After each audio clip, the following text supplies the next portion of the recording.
Friend, कैसे हो आप लोग? आशा करती हूँ आप लोग अच्छे होंगे, स्वस्थ और मस्त होंगे अपने अपने घरों में और खूब सारे ढेर सारी खुशियाँ बटोर रहे होंगे।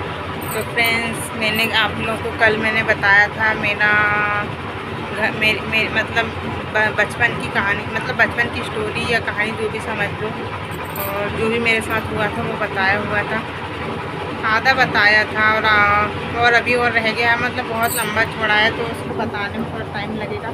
और आप लोग को आवाज़ नहीं आ रही होगी मेरी, तो बाजू में चाची के घर स्लिप ढल रही है आज। देखो, जिसके पास पैसा है भैया वो तो स्लिप क्या महल बना लेगा, है ना। कि जिसके पास पैसा नहीं वो उसका तो झोपड़ी सही है ना।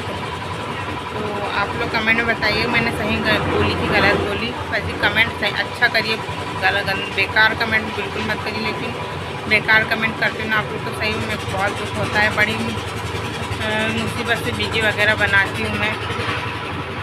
तो फ्रेंड्स, मैंने आपको बताया था कि मैं नानी के घर रहती थी।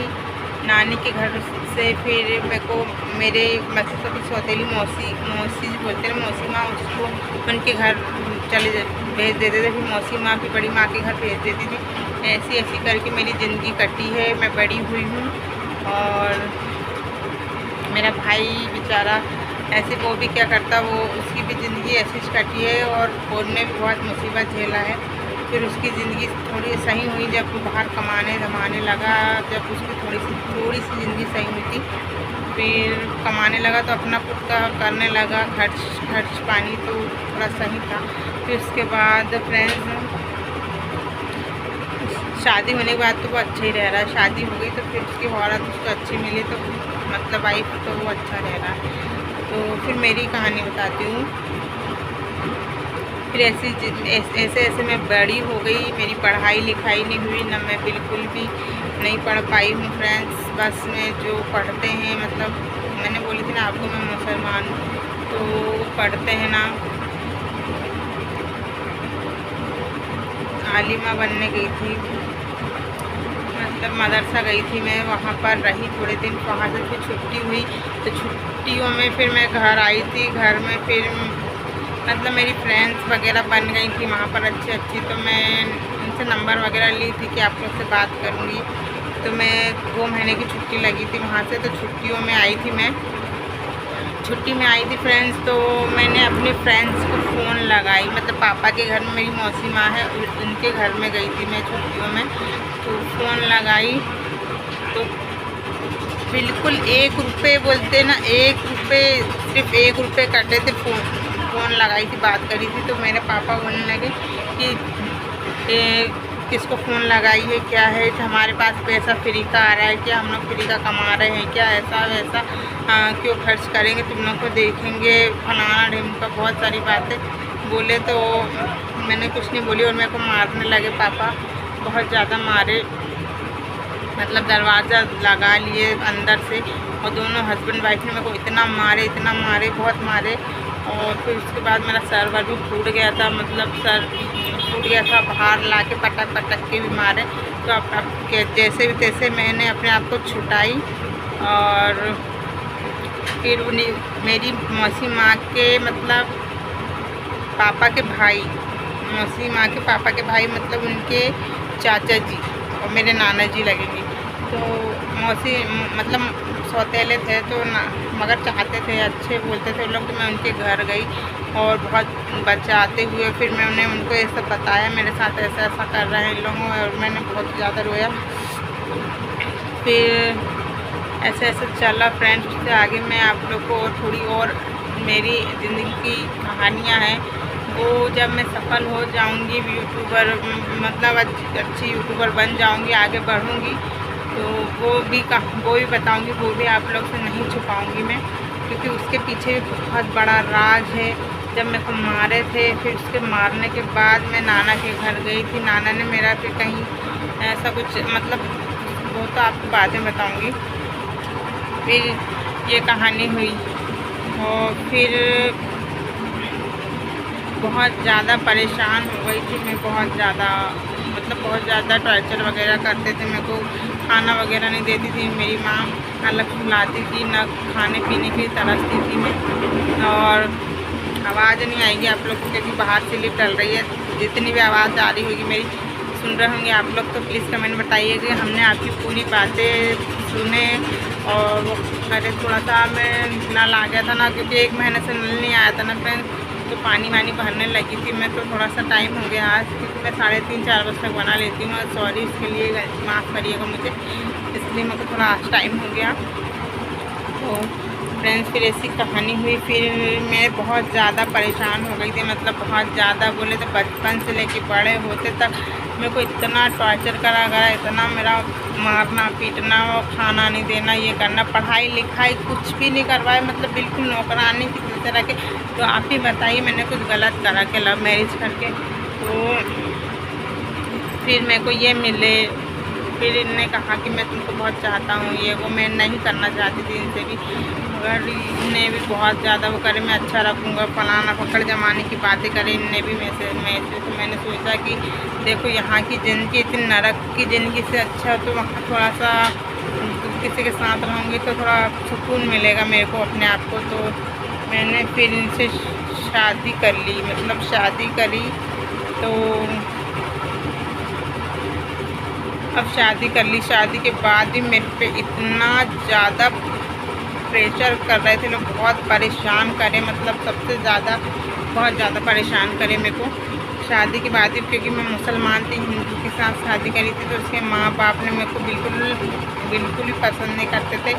और वो जो मेरी जो सास है वो नहीं है अभी, मतलब मेरी सास है, उनने भी मेरे साथ बहुत गंदा बर्ताव करी। मेरे ससुर ने भी बहुत ज़्यादा, पेट में सब लोग, मतलब जितने मेरे ख़ानदान वाले पूरे ने मेरे को बहुत ज़्यादा गंदा मेरे साथ बर्ताव करे।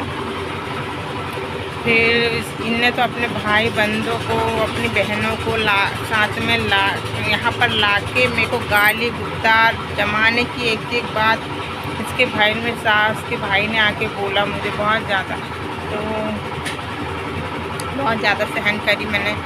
फिर मेरा भैयू पेट में रह गया मेरे को। फिर भैयू के समय भी मतलब हम पहले बाहर ही रहते थे, फिर इन लोगों ने बुला लिए। फिर मैं आई, मेरा 7वां महीना चल रहा था कि 7वां ही चल रहा होगा, 7वां महीने में बुलाए थे। फिर मैं आई, इन लोगों के साथ रही 2 से 3 महीने, बस साथ में रखी मेरे को 3 महीने। फिर उसके बाद मेरा जब 9वां महीना चल रहा था फ्रेंड्स, 9वें महीने में इनने मुझे अलग कर दी। बताओ कौन करता है किसकी बहू को 9वें महीने में अलग करा जाता है? आप लोग कमेंट में ज़रूर बताइएगा।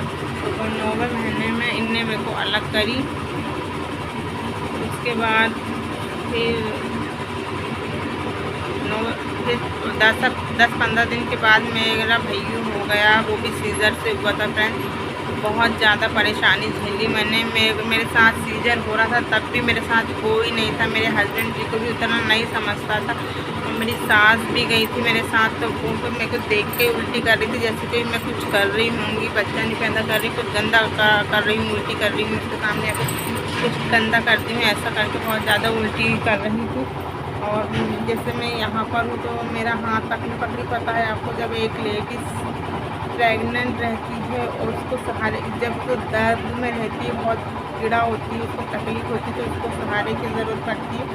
वो मेरे को नहीं मिला बिल्कुल। मैंने मतलब अपने आप को मैं अकेला महसूस कर रही थी उस समय में, बिल्कुल भी अकेला महसूस कर रही थी। तो जैसे तैसे भाई ये मैं यहाँ पर हूँ, मतलब वैसे एक कोस दूर, मतलब बहुत दूर बैठी थी वो मैं से। तो मैं यहाँ अंदर गई, बताओ अंदर एक लेडीज़, अंदर का नज़ारा जब डिलीवरी पार्ट का आपने देखा होगा कितना भयानक रहता है। लेडीज़ सब चिल्लाती हैं, बहुत दर्द में रहती हैं, कोई लेटी रहती, मतलब बहुत ज़्यादा वहाँ का माहौल देख के मेरा जितना दर्द आ रहा था वो भी बंद हो चुका था। फिर मेरी फाइल में, मतलब मेरी फाइल देख के और सिस्टर ने कही कि भैया इनके लड़के की धड़कन नहीं चल रही है। तो मतलब मैं भी घबरा गई, मेरे हस्बैंड जी भी घबरा गए। तो उनने तुरंत सीजर का लिख दी, तो तुरंत ही मेरा सीजर हो गया। सीजर होने के बाद की भी कहानी आप लोग को बताती हूँ। सीजर होने के बाद भी मेरा सीजर हो गया। ऐसी की चादर लेके गई थी ना, मैं क्या बताऊँ, कम्बल जो पहले के कम्बल होते थे ना काले कलर के कम्बल, वो कम्बल लेके गई थी मैं। और कपड़े भी कुछ ढंग के नहीं लेके गई थी मैंने, जितने भरी थी मेरे कपड़े वो भर सही थे, बाकी जो कम्बल ले गई थी वो सीजर बार से मैं वापस लाने के बाद 3 दिन तक बेड में ही रहना पड़ता है, और ना पानी ना कुछ नहीं जाता है मुँह के अंदर। तो मैं सीधे ही लेटी रही, पूरा शरीर सुन हो गया था मेरा, तो मेरे को बिल्कुल भी नहीं बन रहा था, इतनी तकलीफ़ होती थी, ऐसा लग रहा था पूरा मेरा पेट जल रहा है इस प्रकार से। फिर मतलब वो इतना ज़्यादा गड़ रहा था मेरे पीठ पे, वो कम्बल बहुत ज़्यादा पूरे निशान बन गए थे, मतलब ऐसे जैसे किसी ने ऐसा मारा होगा, पूरे निशान बन गए थे। सब आजू बाजू वाले बोले थे ये सास है कि क्या है, बोले सौतेली सास तो नहीं है। तो मैंने कहा नहीं, तो बोलो ये क्या है, कैसे के कम्बल क्या लाई हो ना। मेरे लड़के की मालिश तक नहीं करी उनने वहाँ पर, मेरे लड़के की लेके बेटी रहती थी, कुछ भी नहीं करी है।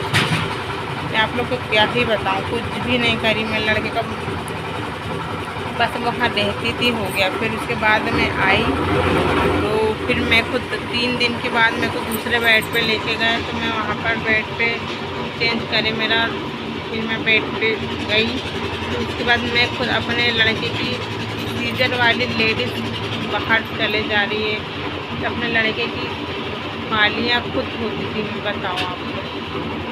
3 दिन के बाद मेरे को उठा के इधर लेके गए, उठ के मैं बाथरूम खुद जाती थी, संडास खुद जाती थी, मेरे लड़के की फाली धोती थी। उसके बाद भी मेरे मगर ऊपर वाले का इतना करम था कि मेरे कोई टाँके वाके कुछ भी नहीं पते थे, कुछ भी नहीं था ऐसा, क्योंकि मैंने कुछ खाया ही नहीं था ऐसा, और मैं कुछ ना खिलाए नहीं थे, लोगों ने कुछ ला के नहीं दिए थे। यहाँ तक लड़के के लिए सिर्फ 1 जोड़ी कपड़े लिए थे, तेल साबुन सब कुछ भी जो बच्चों का लगता है, वहाँ भी उन लोगों ने कुछ भी नहीं करे। उसके बाद फिर यहाँ आके करे, तो यहाँ आने के बाद भी उन्होंने लड़के मेरे को नहलाई थी तुरंत से। पता मैंने बोली मैं कैसे नहा लूँ, मेरे को तो ऐसा है, मैं तकलीफ हूँ। तो वो सब मोहल्ले वालों को क्या बोलती कि 18 टाँके लगे, पता नहीं कौन से टाँके लगे हैं, बोले तो बोल रही नहाऊँगी नहीं, बताओ आप लोग। फिर मैंने लड़के को तुरंत नहलाई उनने। उसके बाद मेरे लड़के को 2-3 महीने तक मालिश ही नहीं करनी थी, बताओ आप लोग, बताओ 2-3 महीने तक वो लड़की की मालिश नहीं करनी थी। वो लड़का एकदम पैर फेंकने लगा था। तो फिर मैंने किसी से पूछी, तो फिर बोले मालिश तुरंत से ही करते हैं बच्चे की। तो फिर मैंने उसकी मालिश करी, मालिश करती थी, और मैं तो मालिश करते नहीं बनता था, फिर भी मैं मालिश करती थी। इतना रोता था, बड़ा था, इतना तकलीफ होती थी उसको। तुरंत से बच्चे की मालिश होती है तो उनको हाथ पैर नरम रहते हैं, तो उनको आदत पड़ जाती है। 3 महीने के बाद कहीं बहुत रोता था, बहुत तकलीफ। तो फ्रेंड्स मैं यहीं ये बातों को मतलब यहीं पर ये टॉपिक एंड खत्म करती हूँ। और बहुत सारा मतलब आपसे बहुत सारी बातें करना है, लेकिन इतनी बातें अभी हो नहीं पाएगी, तो कल के ब्लॉग में आपको और बताऊंगी। मेरे साथ बने रहिएगा और मेरा प्लीज़ सपोर्ट करिए और मुझे आगे बढ़ाइए, और आप लोग का बहुत प्यार दुलार दीजिए, क्योंकि मैं बहुत मुसीबत की मारी हुई हूँ, और मैं आपकी मेरी ज़िंदगी की पूरी कहानी पूरी सच्चाई बताऊंगी आपको। इसलिए अभी का ब्लॉग यहीं ख़त्म करते हैं।